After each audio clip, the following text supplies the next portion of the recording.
Hey folks, it's Dave back here in Studio B, and I've noticed a lot of new players playing shootout hockey. Yeah, the Delphi forum is buzzing.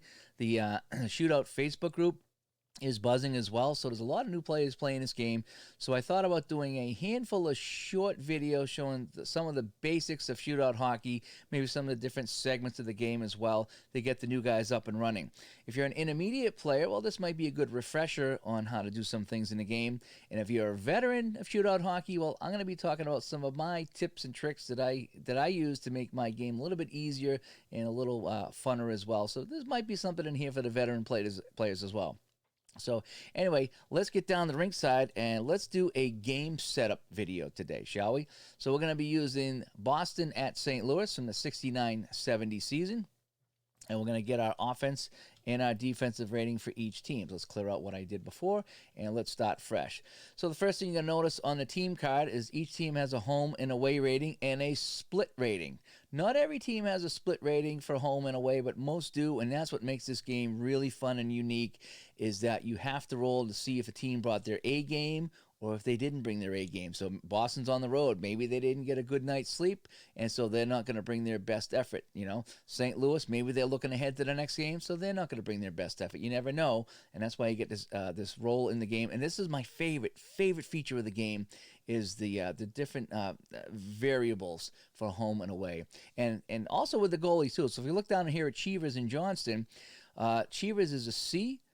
On a roll of 1 to 2, and everything else is a D. And Johnson on a roll of 1 to 4 is a D, and 5 and a 6, and he's an E. So the goalies can bring their A game or not to each game as well. So let's get going with that. So let's look at the red die first as we set up the away offense for Boston and the home offense for St. Louis. So we're going to roll the dice here, and I roll a 4. So Boston away, a D3 means 1 to 3, and they're a D. 4, 5, and 6, they're an E. So I roll a 4, so Boston is an E. So they did not bring their best offensive game tonight. Now for St. Louis, I rolled a 5. So a home 1 to 5 is a D. A 6 would be E. I rolled a 5, so they are bringing their better game tonight. So St. Louis has a slight advantage in offense tonight. So now let's look at the goaltenders. And there's 3 different ways you can put a goaltender in for your starting goalie. One is just to pick one. So if you like a particular goalie, just put him in the net, and that's that. 2, you can do as played. You can go online and look to see who played in the game. So if you're replaying a certain game or a certain playoff series, you might want to see who the actual goalies were. Go look it up and put them in. The third way is random. And so we're going to roll 2 dice, 2 6-sided dice. So I got a 3 and a 3 for Boston. So Cheevers on a roll of 11 to 36 would be our starting goalie. So a 33 is within his range. So Cheevers would be our random starting goalie. Over here for St. Louis, we rolled a 56. Well, Plant's in net from 11 to 32. Wakely is in net from 33 to 53. And everything above 53 would be Hall. So in this random roll, Hall would be in net. So Cheevers in net for Boston, and Hall in net if we did it that way. So again, there's 3 ways to set up your goalie for the game. So we've determined we have Cheevers and Hall in net by the random roll, and now we're going to determine Cheevers' rating and Hall's rating, which is the defensive rating. Okay, there's not a separate goalie and defensive rating. It's all the same. So we're going to roll and look at the red die this time, and that's a 6. So Cheevers on a 1 to 2 is a C. Otherwise, he's a D. So Cheevers is a D. So Boston brought their worst offense and their worst goaltending rating to this game. St. Louis over here, a 1 for Hall. So 1 to 5, he's a D. So Hall is a D. So St. Louis brought their best. They brought a D and a D to this game. So St. Louis will have a slight edge.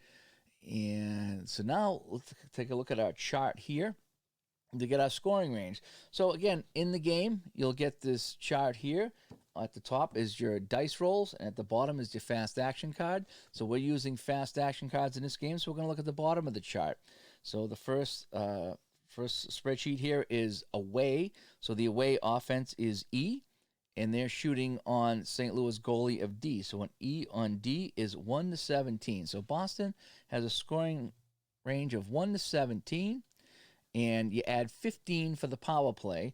So I believe that is 1 to 32 on the power play. And again, for both the dice and the fast action card, low is good for the away team, high is good for the home team. So the scoring range for St. Louis, they're a D shooting on a D. So D shooting on a D is 82 to 100. 82 to 0-0. Now we subtract 15 from 82, and I believe that is 67, if my math is correct.